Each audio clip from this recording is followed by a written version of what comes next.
Om Namo Narayanaaya Namaha. I am Selva Gunapal residing at Annanagar, Chennai, Tamil Nadu, India. Will be taking Sri Vishnu Sahasranamam forward to the future generations. I will seek God's blessings before I start my day. I'll hold my parents and gurus in highest esteem and treat them as God. I will let elders be my good guide and respect all women as I would my mother. I will strive for purity of heart, soul, and environment. I will uphold the honor of my motherland and strive for harmony. I will be a guardian of my family, social, and cultural heritage. With this pledge, I start my chanting. God bless me, help me, guide me. Mahalakshmi Ashtakam. नमस्ते तु महामाये श्रीपीडे सुरपूजिते चङ्गचक्रकदाहस्ते महालक्ष्मी नमोऽस्तु ते नमस्ते करुणारूटे कोलासुरभयङ्करी सर्वपापहरे देवी महालक्ष्मी नमोऽस्तु ते सर्वज्ञे सर्ववरते सर्वतुष्टभयङ्करी सर्वदुःखहरे देवी महालक्ष्मी नमोऽस्तु ते सिद्धिबुद्धिप्रदे देवी बुद्धिमुक्तिप्रदायिनी मन्त्रमूर्ते सथा देवी महालक्ष्मी नमोऽस्तु ते आद्यन्द्रहितदे देवी आद्यशक्ते महेश्वरी योगदे योगसम्भूते महालक्ष्मी नमोऽस्तु ते स्थूलसूक्ष्ममहारौद्रे महासक्ते महोदरे महापापहरे देवी महालक्ष्मी नमोऽस्तु ते पद्मासनस्थिते देवी परब्रह्मस्वरूपिणी परमेशि जगन्मातः महालक्ष्मी नमोऽस्तु ते श्वेताम्बरधरे देवी नानालङ्कारभूषिते जगस्थिते जगन्मातः महालक्ष्मी नमोऽस्तु ते महालक्ष्मी अष्टकस्तोत्रम् यप्पडे भक्तिमान् नरः सर्वसिद्धिमवाप्नोति राज्यं प्राप्नोति सर्वदा एककाले पडे नित्यं महापापविनाशनं त्रिविकालं यः पडे नित्यं धनधान्यसमन्वितः त्रिकालं यः पडे नित्यं महाशत्रुविनाशनं महालक्ष्मीर्भवे नित्यं प्रसन्नवरता शुभा इति इन्दिरनरलेशे महालक्ष्मी अष्टकं सम्पूर्णम्.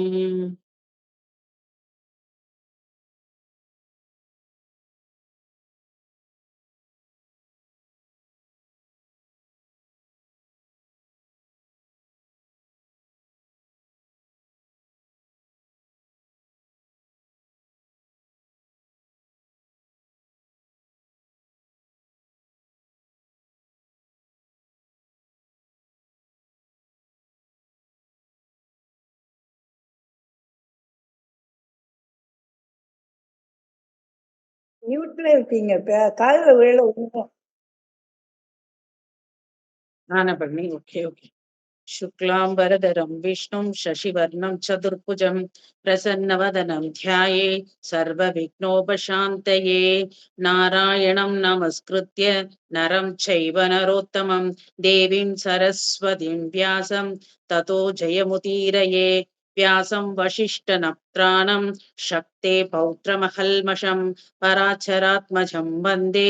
सुदधादं तपोनिधिं व्यासाय विष्णुरूपाय व्यासरूपाय विष्णवे नमो वै ब्रह्मनिधये वासिष्ठाय नमो नमः अविकाराय शुद्धाय नित्याय परमात्मने सतैकरूपरूपाय विष्णवे सर्वजिष्णवे यस्य स्मरणमात्रेण जन्म संसारबन्धनात् विमुच्यते नमस्तस्मै विष्णवे प्रभविष्णवे ॐ नमो विष्णवे प्रभविष्णवे श्रीवैशम्पायन उवाच श्रुत्वा धर्मानशेषेण भावनानि च सर्वशः युधिष्ठिरच्छान्तवनं पुनरेवाप्यभाषत युधिष्ठिर उवाच किमेकं दैवतं लोके किं वाप्येकं परायणं स्तुवन्तः कमर्चन्तः प्राप्नुयुर्मा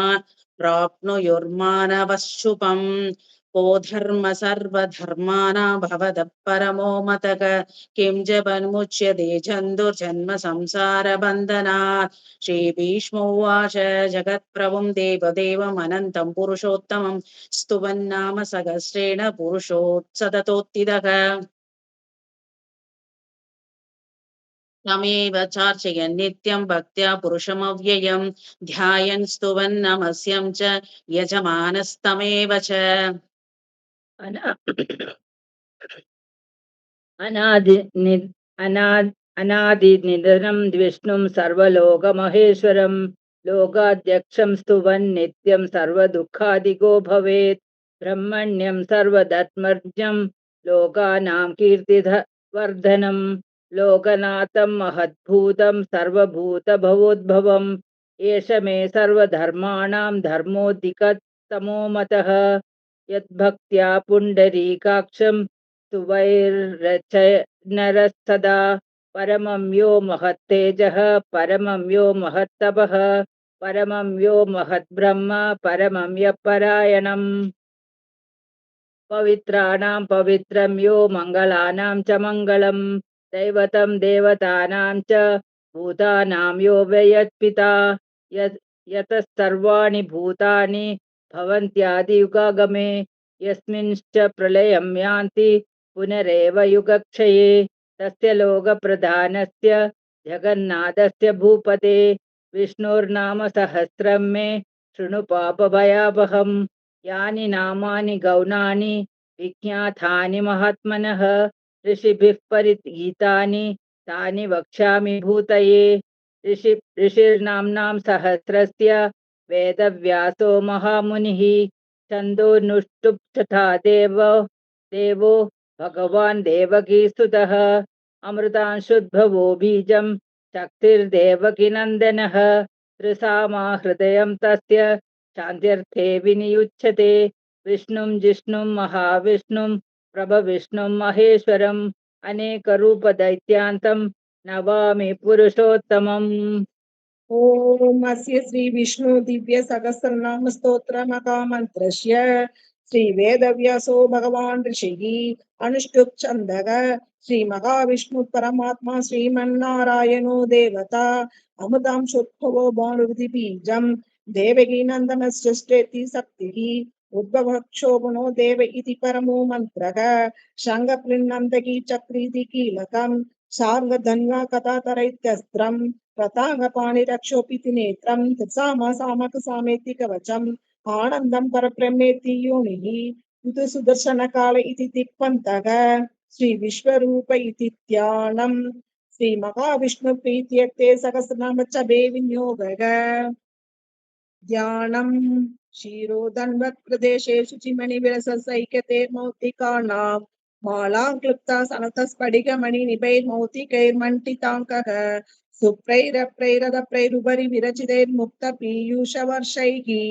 आनन्दीन पुनीयातरिनलिन गदा शङ्खबाणैर्मुहुन्तः उपादौ यस्य नाभिर्वेदसुरनिलचन्द्रसूर्यौ च नेत्रे कर्णावासा क्षीरोत्यैर्मुखमभि सगनो यस्य वासेयमप्तिः अन्धस्तं यस्य विश्वं सुरनरगर्भो भोहि गन्धर्वदैत्यैः चित्रं रम्यदेदं त्रिभुवनभूषं विष्णुमीशं नमामि ॐ नमो भगवते वासुदेवाय शान्ताकारं भुजगशयनं पद्मनाभं सुरेशं विश्वाधारं गगनशत्रुशं मेघवर्णं शुभाङ्गं लक्ष्मीकान्तं कमलनयनं योगिगृत्यानगम्यं वन्दे विष्णुं भवभयहरं सर्वलोकैकनाथं मेघश्यामं पीतकौशेयवासं श्रीवत्साङ्गं कौस्तुभोद्भासिताङ्कं पुण्योपेदं पुण्डरिकाय दाक्षं विष्णुं वन्दे सर्वलोकैकनाथं नमस्तमस्तभूतानामादिभूताय भूपृते अनेकरूपरूपाय विष्णवे प्रभविष्णवे ससङ्गचक्रं सगिरीडकुण्डलं सबीधवस्त्रं सरसीरुकेक्षणं सगारवक्षस्थलशोभिकौस्तुभं नमामि विष्णुं शिरसा चतुर्भुजम्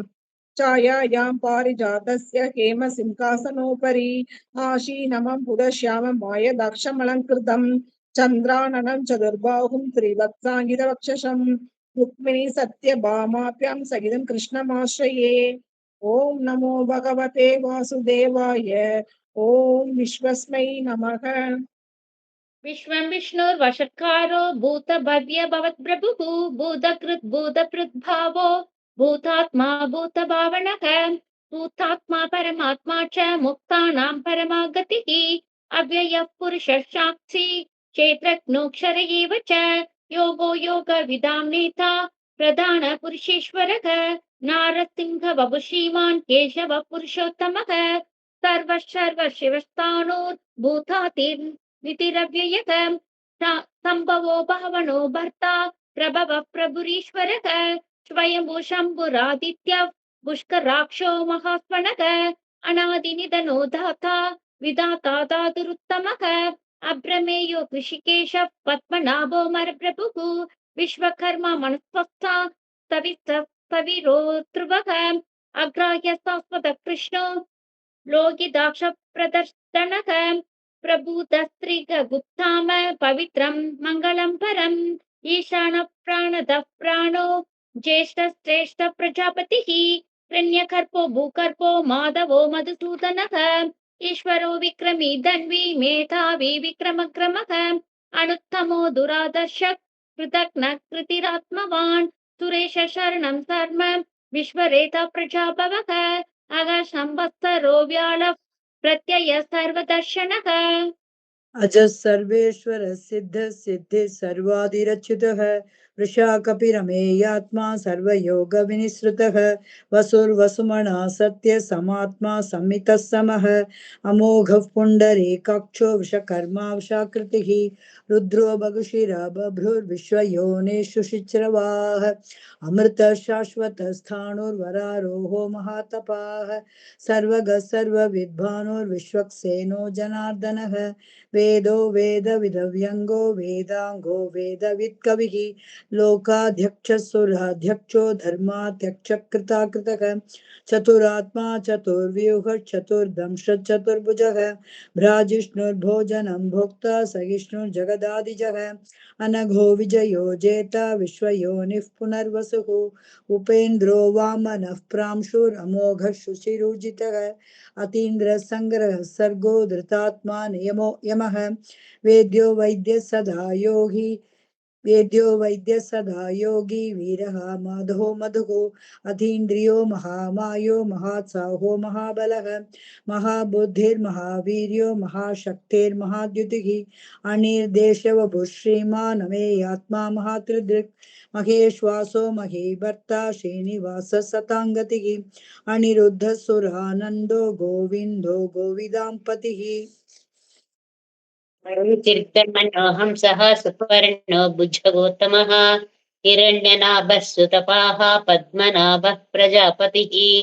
अमृतः सर्वदुःसिंहः सन्धाता सन्धिमस्तिरः अजो दुर्मर्शनः शास्ता विश्रुतात्मा सुरारिः गुरुर्गुरुतमो धाम सत्यः पराक्रमः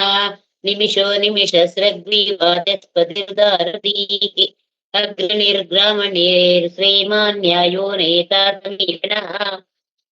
सहस्रमूर्धा विश्वात्मा सहस्राक्षसहस्रपात्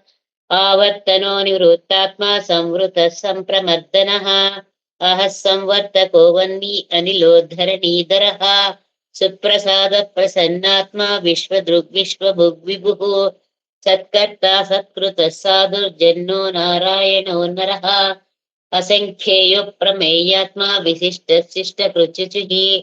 सिद्धार्थ सिद्ध संकल्प सिद्धिद सिद्धि साधनः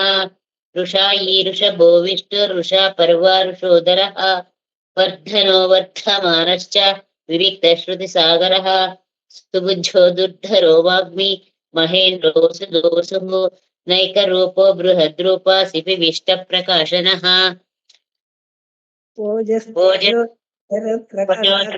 प्रकाशात् मन्त्रश्चन्द्रांशुर्भास्करद्रुतिः अमृतां सूतौ भानु ससुविन्दु सुरेश्वरः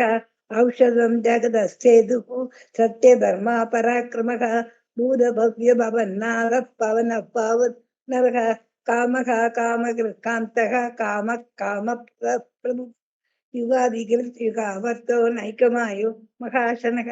अदृश्यो व्यक्तरूपश्च सहस्रजित नन्दजित् इष्टो विशिष्टशिष्टेष्ट शिखण्डी नैषो उचक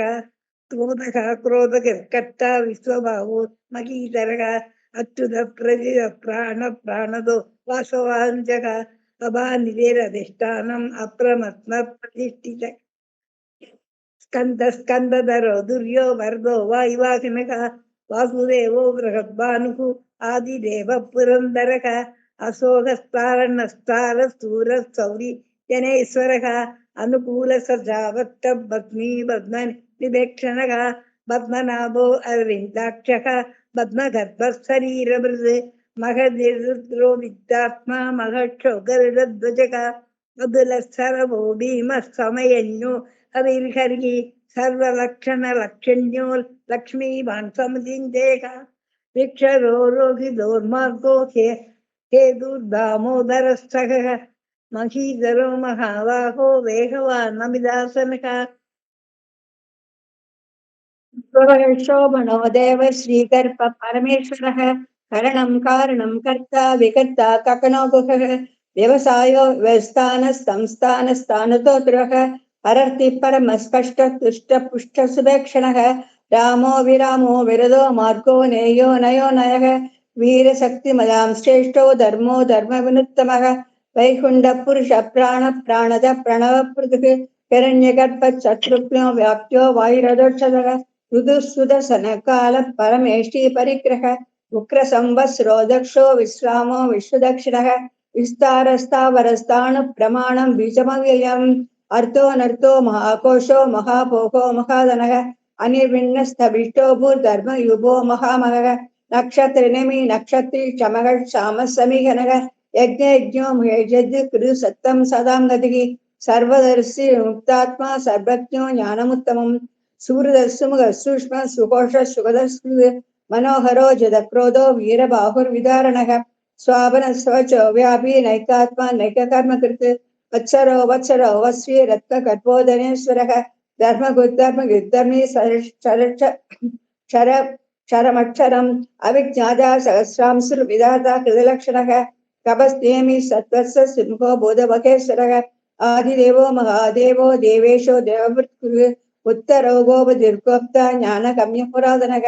शरीरबोध गर्भोक्ता कवीन्द्रो भूरिदक्षिणः सोमवो मृदम सोम पुर्जित् पुरुषोत्तमः विनयो जय सत्यसन्धो दाशार्घ शाश्वताम्बधिः जीवो विनिद साक्षी मुकुन्दो मिदविक्रमः अम्बोरिणि नन्दात्मा महो दस्योन्दरः अजो महार्घ स्वाभावयो जिदा मित्रप्रमोदनः आनन्दो नन्दः सत्यधर्मत्रिविक्रमः महर्षि कपिलाचार यज्ञो मेदिनीपतिः त्रिपद सक्षो महासृगतान्तकृत् महावराहो गोविन्द सुषेण करगाङ्गदी गुह्यो गुवीर गगनो कुप्रचक्र गदाधरः वेदास्वाङ्गोजर कृष्णो दृढशङ्कक्षणोच्युतः वरुणो वारुणो वृक्ष पुष्कराक्षो महामनाः भगवान् नन्दी वनमाती अलायुतः आदित्यो ज्योतिरधिष्ठितमः सुधन्वाखण्ड परसुद्दारुणो द्रविणप्रदः विविस्पृक् सर्वदृग्वासो वाचस्पतिरयो निजः त्रिसामासामगः सामा निर्वाणं भेषजं विशक् सन्न्यासकृच्छमशान्तो निष्ठा शान्तिपरायणं शुभाङ्गः शान्तिदस्रष्टा कुमुदः कुवलेशयः गोहितो गोपतिर्गोप्ता वृषभाक्षो वृषप्रियः अनिवर्ती निवृत्तात्मा संक्षेप्ताक्षेमकृच्छिवः श्रीवत्सवक्षा श्रीवास श्रीपति श्रीमतांबरः श्रीधर श्रीनिवास श्रीनिधि श्रीविभावनः श्रीधर श्रीकर श्रेय श्रीमाल्लोकत्रयाश्रयः स्वक्षस्वङ्गशतानन्दो नन्दिर्ज्योतिर्गणेश्वरः विजितात्मा विधेयात्मा सत्कीर्तिश्चिन्न संशयः उदीर्णः सर्वतः चक्षुरनीशः शाश्वतस्थिरः भूषयो भूषणो भूतिर्विशोकः शोकनाशनः अच्छिष्मानच्चितः कुम्भो शुद्धात्मा विशोधनः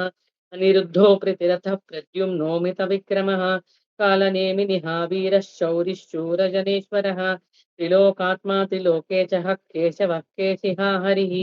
कामदेवः कामपालः कामी कान्तकृतागमः अनिर्देशवपुर्विष्णुर्वीरोऽनन्तो धनञ्जयः ब्रह्मण्यो ब्रह्मकृत् ब्रह्म ब्रह्म ब्रह्म विवर्धनः ब्रह्मविद् ब्राह्मणो ब्रह्मी ब्रह्मज्ञो ब्राह्मणप्रियः महाक्रमो महाकर्मा महातेजा महोजगः महाक्रतुर्महायज्वा महायज्ञो महाहविः स्तव्यस्तव प्रिय स्तोत्रं स्तुतिस्तोदारणप्रियः पूर्णः पूरयिता पुण्य पुण्यकीर्तिरनामयः मनोजवस्तीर्थकरो वसुदेता वसुप्रदः वसुप्रदो वासुदेवो वसुर्वसुमनाहविः सद्गति सद्गृति सत्ता सद्भूति सत्परायणः शूरसेनो दुश्रेष्ठ सन्निवासस्सु यामुनः भूदावासो वासुदेव सर्वासु निलयो नलः दर्पः दर्पदो दुर्तो दुर्धरो धपराजितः विश्वमूर्तिर्महामूर्तिर्दीप्तमूर्तिरमूर्तिमाननेकमूर्तिरव्यक्तशतमूर्तिशदाननः एगोनैकसवक्तः किं तत्पदमनुत्तमं लोकबन्धुर्लोकनाथो माधवो भक्तवत्सलः सुवर्णवर्णो हेमांगो वरांगशन्दनांगदी वीरः विषमशून्यो हृदाशीलजलच्छलः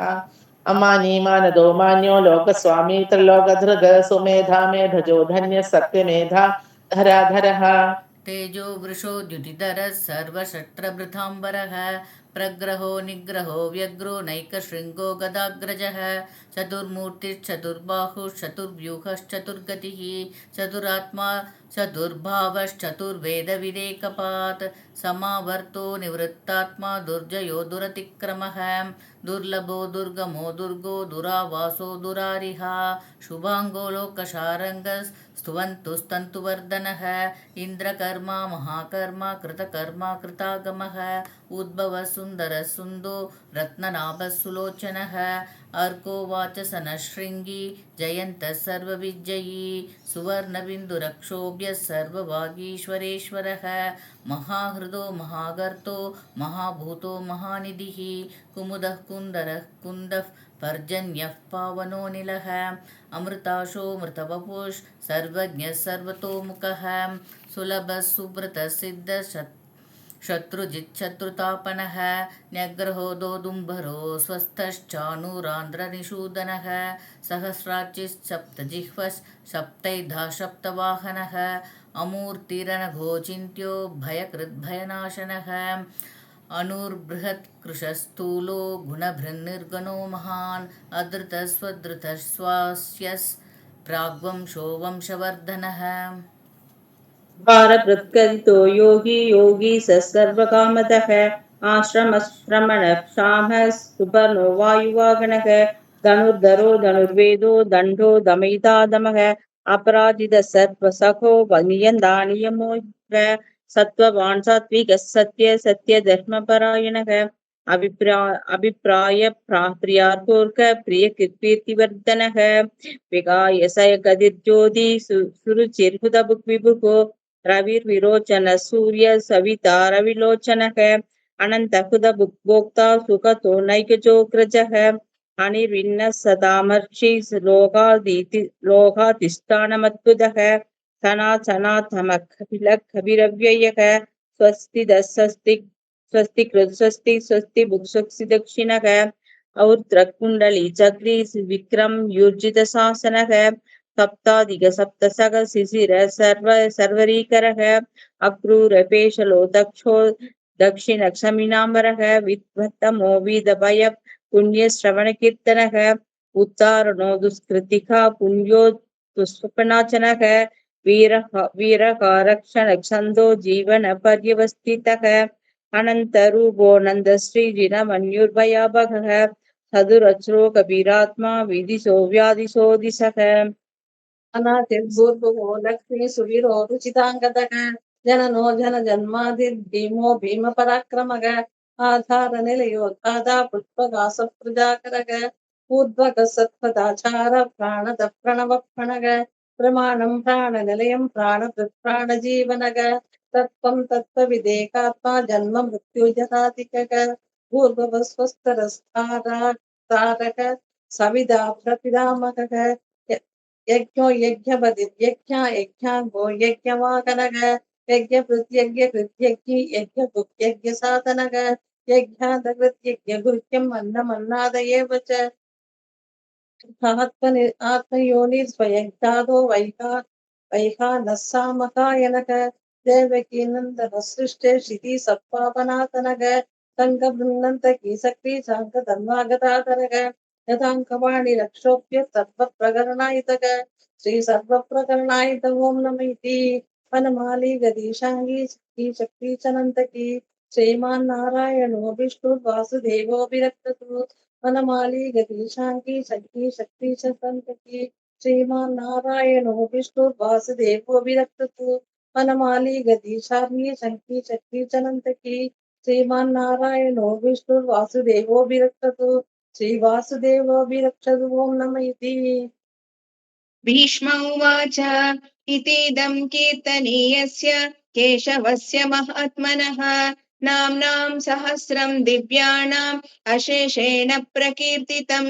य इदं शृणुयात् नित्यं यश्चापि परिकीर्तयेत् नाशुभं प्राप्नुयात् किञ्चित् सोमुत्रेह च मानवः वेदान्तगो ब्राह्मणः स्यात् क्षत्रियो विजयी भवेत् वैश्यो धनसमृद्धः स्यात् शूद्रं सुखमवाप्नुयात् धर्मार्थी प्राप्नुयात् धर्मम् अर्थार्थी चार्थमाप्नुयात् कामानवाप्नुयात् कामी प्रजार्थी प्राप्नुयात् प्रजाम् भक्तिमान्यः सदोत्थाय शुचिः सद्गतमानसः सहस्रं वासुदेवस्य नाम्नामेतत् प्रकीर्तये यशः प्राप्नोति विपुलं ज्ञाति प्राधान्यमेव च अचलां श्रियमाप्नोति श्रेयः प्राप्नोत्यनुत्तमम् न भयं क्वचिदाप्नोति वीर्यं तेजश्च विन्दति भवत्यरोगोद्धृतिमान् बलरूपगुणान्वितः रोगार्तो मुच्यते रोगात् बद्धो मुच्येत बन्धनात् भयान् मुच्येत भीतस्तु मुच्येतापन्न आपदः दुर्गाण्यतितरत्याशु पुरुषः पुरुषोत्तमम् स्तुवन्नाम सहस्रेण नित्यं भक्तिसमन्वितः वासुदेवाश्रयो मर्त्यः वासुदेवपरायणः सर्वपापविशुद्धात्मा याति ब्रह्म सनातनम् न वासुदेव भक्तानाम् अशुभं विद्यते क्वचित् जन्म मृत्यु जरा व्याधि भयन्नैवोपजायते। इमं स्तवमदीयान श्रद्धा भक्तिसमन्वितः युञ्जेतात्मसुखशान्ति धृति स्मृति कीर्तिभिः न क्रोधो न च मात्सर्यं न लोभो नाशुभामतिः भवन्ति कृतपुण्यानां भक्तानां पुरुषोत्तमे दौषचन्द्राकनक्षत्र कं दिशो भूमको दतिः वासुदेवस्य वीर्येण विसुधानि महात्मनः शशुरासुरगन्धर्वं शयक्षोरकराक्षसं जगद्वशे वर्तते तं कृष्णस्य सचराचरम् इन्द्रियाणि मनोबुद्धिस्तत्त्वं तेजो बलं धृतिः वासुदेवात्मकान्याहुः क्षेत्रं क्षेत्रज्ञ एव च सर्वागमानमाचारः प्रथमं परिकल्पते आचारप्रभवो धर्मो धर्मस्य प्रभुरच्युतः ऋषयः पितरो देवा महाभूताधिधातवः जङ्गमाजङ्गमं छेदं जगन्नारायणोद्भवं योगज्ञानं तथा साङ्ख्यं विद्याशिल्पादिकर्म च वेदाशास्त्राणि विज्ञानम् एतत् सर्वं जनार्दनात् एको विष्णुर्महद्भूतं पृथग्भूतान्यनेकशः त्रिलोकान् व्याप्य भूतात्मा पुङ्क्ते विश्वमुखव्ययः इमं सवं भगवतो विष्णुव्यासेन कीर्तितम् पठेत् चेत् पुरुषश्रेय प्राप्तुं सुखानि च विश्वेश्वरमजं देवं जगतः प्रभुमव्ययं भजन्ति ये पुष्कराक्षं न धेयान्ति पराभवं ॐ नम इति अर्जुन उवाच पद्मपत्र विशालाक्ष पद्मनाभशुरोत्तमः भक्तानाम् अनुरक्तानां त्राता भव जनार्दनः श्रीभगवान् उवाच